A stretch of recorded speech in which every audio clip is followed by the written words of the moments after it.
আসসালামু আলাইকুম, কেমন আছেন সবাই? আশা করছি ভালো আছেন। আলহামদুলিল্লাহ আমিও ভালো আছি। তো আজকে আপনাদের সাথে সহজ রেসিপিতে বার্গার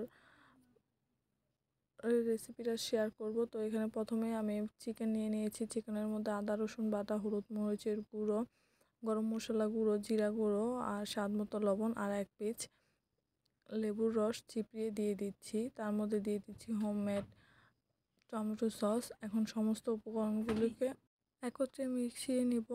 আমি চিকেনের গায়ে দাগ কেটে নিয়েছি যাতে করে ভিতর অবধি মশলা যায়। এই তো ম্যারিনেট করার পরে রেখে দিচ্ছি। তারপরে এদিকে মেয়োনিজ বানানোর জন্য আমি 2টো ডিম নিয়ে নিয়েছি আর 1 চা চামচের মতো চিনি, 1 চামচ হোমমেড টমেটো সস, 2-3 কোয়া রসুন, 4 টেবিল চামচ পরিমাণ গুঁড়ো দুধ, সামান্য পরিমাণে বিট লবণ আর 1 পিস লেবু দিয়ে দিচ্ছি আর চা চামচের 1 চামচ সয়াবিন তেল দিয়ে এখন ব্লেন্ড করে নিব।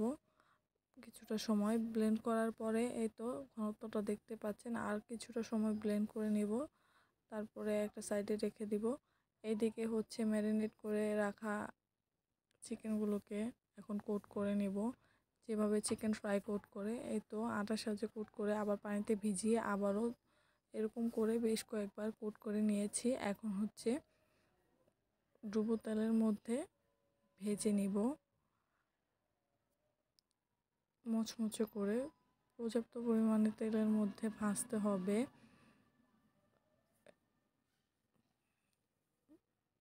তেলটাকে আগে থেকেই গরম করে নিয়েছিলাম, এখন উল্টে পাল্টে ভাজতেছি। খুব সময় নিয়ে ভাজতে হবে। দেখতেই পাচ্ছেন কি সুন্দর পারফেক্ট কালার হয়েছে। এরকম করে 2বারে ভেজে নিয়েছি। আর এদিকে আগে থেকে বানিয়ে রাখা মেয়োনিজগুলোকে একটা বাটিতে সার্ভ করে নিচ্ছি।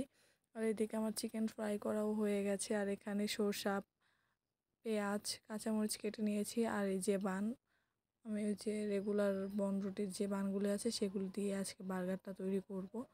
তো বানটাকে মাঝখান থেকে চিড়ে এর মধ্যে মেয়োনিজ দিয়ে দিচ্ছি। এপিট ওপিট করে মেয়োনিজ মিক্স করে দিয়ে এখন হচ্ছে এর মধ্যে স্লাইস করে রাখা শসাগুলো দিব।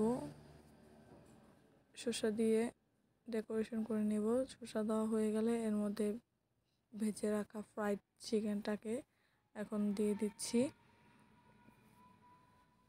চিকেন দিয়ে এর উপরে আবারও হচ্ছে শসা দিয়ে দিব। শসা দেওয়ার পরে পেঁয়াজ কুচি দিয়ে দেব, পেঁয়াজ কুচি আর হচ্ছে কাঁচামরিচের টুকরো দিব, দিয়ে এটাকে একসাথে করে ফেলবো। ব্যাস হয়ে গেল আমাদের হোমমেড মজাদার সুস্বাদু ফ্রাইড চিকেন বার্গার। তো আপনারা চাইলেও বাড়িতে এরকমভাবে তৈরি করে খেতে পারেন। টেস্ট মাশাআল্লাহ খুব ভালো হয়েছিল, সবাই খেয়ে বললো আর কি। তো আপনারাও এরকম বাড়িতে তৈরি করতে পারেন। আর কারা কারা এরকমভাবে তৈরি করবেন অবশ্যই কিন্তু খেয়ে রিভিউ দিবেন যে কেমন হয়েছে আপনাদের তৈরি করাটা। তো এই তো দেখতে পাচ্ছেন পারফেক্টভাবে বাড়িতে তৈরি হয়ে গেল মজাদার চিকেন ফ্রাইড বার্গার। তো আজকের ভিডিও এই পর্যন্তই, দেখা হবে পরবর্তী কোনো ভিডিওতে। এতক্ষণ পর্যন্ত ভিডিওটি দেখার জন্য ধন্যবাদ। ভালো থাকবেন, সুস্থ থাকবেন। আল্লাহ হাফেজ।